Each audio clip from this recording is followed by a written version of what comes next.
Here are my top 24 books of 2024, Part 2, books 15 to 8. Number 15, The Assassin's Blade, Sarah J. Maas. This is the prequel to the Throne of Glass series. I read this first and I would highly recommend it. We learn about what happened to the main character prior to the first book, a lot of really traumatic stuff. An incredible start to the series. Number 14, A Ballad of Songbirds and Snakes by Suzanne Collins.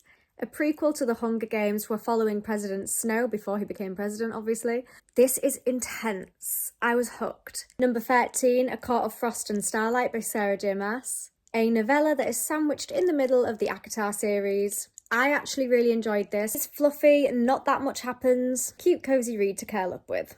Number 12, Fire and Blood by George R.R. Martin. Written like a historical textbook of the Targaryen line of rulers. So interesting if you enjoy House of the Dragon. The events are based on part of this book. A different writing style to the A Song of Ice and Fire series, but really cool. Number 11, Dracula by Bram Stoker, an absolute horror classic. I read this every October. I love it. Obviously, it's about a vampire called Dracula. Number 10, A Dance with Dragons Part 2, After the Feast by George R.R. Martin. The current final one in the series will probably always remain that way. This series is not being finished anytime soon. Some really juicy storylines, really entertaining, and a brilliant writing style. Number 9, A Court of Wings and Ruin by Sarah J. Maas. I flippin' loved this. This book is intense, just blummin' brilliant.